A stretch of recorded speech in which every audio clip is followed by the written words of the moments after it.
क्या आप जानते हैं हमारे भारत देश का नक्शा पहली बार मसूरी के ही जॉर्ज एवरेस्ट हाउस में बनाया गया था। जॉर्ज एवरेस्ट में कई सारी मूवीज की शूटिंग हो चुकी है, ये तो आप जानते होंगे, लेकिन ये नहीं जानते होंगे कि यहीं पहली बार इंडिया का मैप बनाया गया था। जी, आपने ठीक सुना, सर जॉर्ज एवरेस्ट पेशे से एक सर्वेयर थे और वो उस वक्त ग्रेट आर्क सर्वे का संचालन कर रहे थे। द ग्रेट आर्क सर्वे एक ऐसा एम्बिशियस प्रोजेक्ट था जिसमें इंडियन सब कॉन्टिनेंट का सर्वे करके हिमालय की ऊंचाई नापी गई थी। लेकिन सर जॉर्ज एवरेस्ट ने अपने ट्रिग्नोमेट्रिकल मेथड से सभी पीक्स की लंबाई को नापना शुरू कर दिया और आखिर पूरी दुनिया में साबित कर दिया कि हिमालय की पीक 15 की चोटी सबसे ऊंची है। और अपने इसी ही खास कंट्रीब्यूशन के लिए उनके सक्सेसर ने पीक 15 को माउंट एवरेस्ट का नाम दिया। सर जॉर्ज एवरेस्ट एक सर्वेयर थे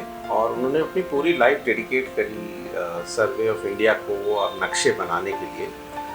तो वो इस ग्रेट आर्क सर्वे को हेड करते थे, जो कि एक बहुत ही बड़ा साइंटिफिक इवेंट था हिस्ट्री में, क्योंकि 54 इयर्स इस पूरे सर्वे को लगे और पूरे भारत देश को साउथ से नॉर्थ तक और ईस्ट से वेस्ट तक नापा गया।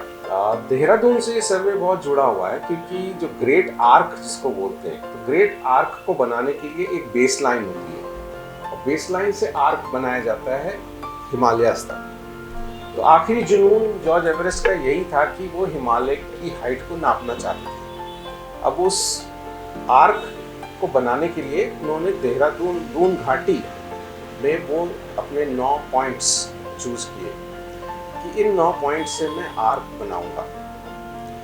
और क्योंकि जहाँ पे उन्होंने अपना घर बनाया वहाँ से ये सारे 9 पॉइंट्स बिल्कुल क्लियरली विजिबल थे, इसीलिए उन्होंने वो साइट चूज करी।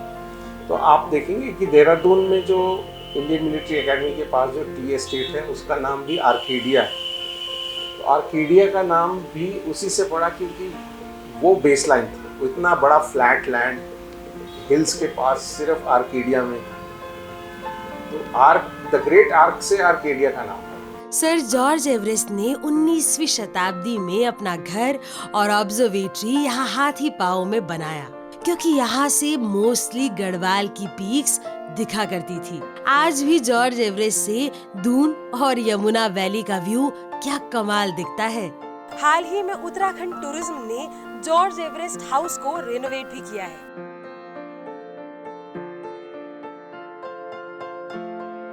जॉर्ज एवरेस्ट के पास क्लाउड एंड के बारे में तो आप सभी जानते होंगे, लेकिन क्या आप जानते हैं इस खास सेंचुरी के बारे में? मसूरी वाइल्ड लाइफ सेंचुरी, जिसे बिनोग वाइल्ड लाइफ सेंचुरी भी कहते हैं। Asiatic black bear, leopard cat, काकड़, घुरल, विभिन्न तरह के फ्लोरा फौना है यहाँ। This is also considered a paradise for butterfly and bird watching.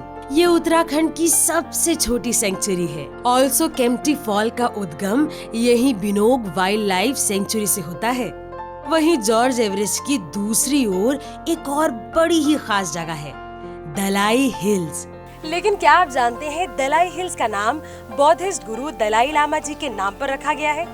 साथ ही दलाई लामा जी का मसूरी से बड़ा ही खास कनेक्शन है। दलाई लामा जी जब तिब्बत से यहाँ हिंदुस्तान आए तो मसूरी उनका पहला घर बना। यहीं वो 1 साल तक रहे और उसके बाद वो यहीं से धर्मशाला के लिए चले गए, जो उनका आगे जाकर स्थायी निवास बना। जॉर्ज एवरेस्ट हो या बिनोग वाइल्ड लाइफ सेंचुरी या फिर दलाई हिल्स, ये सारी जगहें न सिर्फ बेहद खूबसूरत है, बल्कि अपने साथ हिस्टोरिकल सिग्निफिकेंस भी लिए हुए हैं। और ये सब हमारे शहर देहरादून में है। That's why we love Doon.